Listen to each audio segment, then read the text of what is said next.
वगैरे कसं? मला वाटतं की ही फार मोठी हास्यास्पद गोष्ट आहे.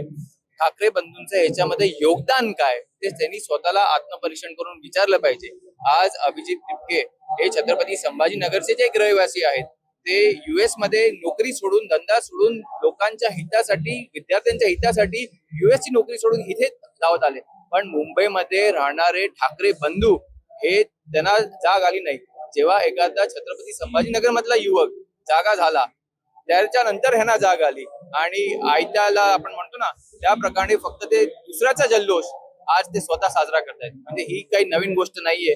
त्याचप्रमाणे दुसऱ्यांच्या मेहनतीवर जो पक्ष उभा राहिला, तेच आम्ही सगळे शिवसैनिक ज्यांनी उभा केला, मग ते आदरणीय शिंदे साहेब असो, आदरणीय रामदासभाई असो, आदरणीय गजानन कीर्तीकर साहेब असो, आदरणीय अडसूळ साहेब असो, हे जे सगळे नेते मंडळी ज्यांनी पक्ष उभा करण्यासाठी जी तिढा दिली, त्यांना बाजूला ठेवून हे स्वतः ठाकरे बंधू एकत्र येऊन जे जनतेची दिशाभूल करतायत, मला वाटतं जनता त्यांना कदापि माफ करणार नाही. उद्धव ठाकरे अशी मी उद्धव साहेबांवर भाष्य करण्याचा एवढा मोठा कार्यकर्ता अजून झालो नाहीये, पण शेवटी उद्धव साहेबांचा मान राखून जरी एका कॉक्रोचनी चुकवलं असेल, पण त्या कॉक्रोच हा तुमचा कॉक्रोच आहे का, मातोश्रीतला कॉक्रोच आहे का, तर नाही. हा जो कॉक्रोच आहे हा प्रत्येक युवामध्ये कुठेतरी हा कॉक्रोच जिवंत करण्याची जी भूमिका घेतलेली आहे ती अभिजित तिपकेने घेतलेली आहे आणि सोनम वांगडूने घेतलेली आहे. त्याप्रमाणे ह्या दोघांचं अभिनंदन केलंच पाहिजे.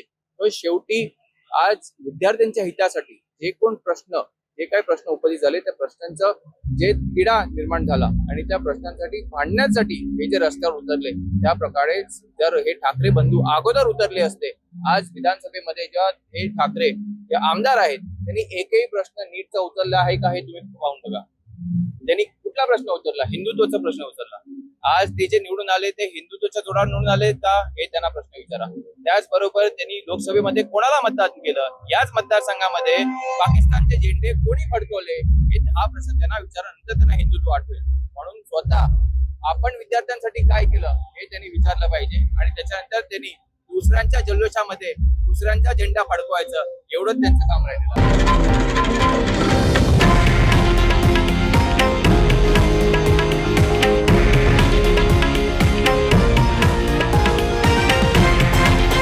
हे आहे देशातील नंबर 1 न्यूज नेटवर्क आणि आपण पाहत आहात TV9 मराठी, एकमेव.